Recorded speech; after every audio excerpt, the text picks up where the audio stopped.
Jesus says, unless you turn and become as little children, you will in no wise enter the kingdom of heaven. Now, what do we think of that? A childlike faith, a childlike innocence. Rightly so, for rightly it is. But there's a deeper level of understanding of what Christ is saying here, and it can be found in the book of Deuteronomy.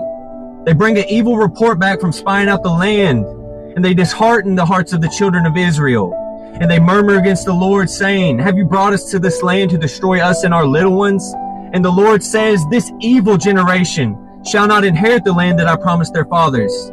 But their children, who you say will be praised this day, who have no knowledge of good and evil, they shall go into the land and possess it. To them I will give it. The children had no knowledge of good and evil. Eating from the tree of knowledge of good and evil was the original sin in the garden that brought sin into the world. But as children, your exposure to the world is limited, so therefore your knowledge base is limited. And so you can't be held accountable for something you are ignorant to.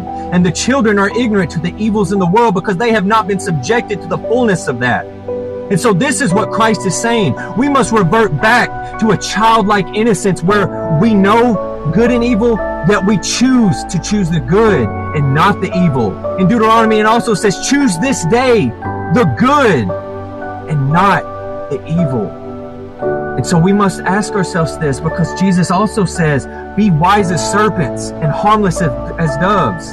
In other words, be wise in your experience, yet harmless in your motives, because it's much harder for people as adults who have been through some stuff, been subjected to some stuff, been exposed to some stuff, to still say, I'm going to choose to do what is harder and choose to do good, rather than fall in line with the evils of the world and what is so commonplace in today's society.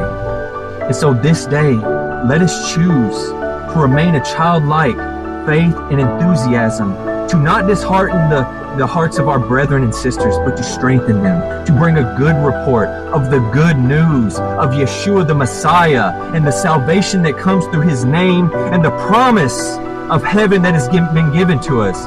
The children of Israel had the promised land to look forward to, which was a foreshadow to heaven, which we have promised to us.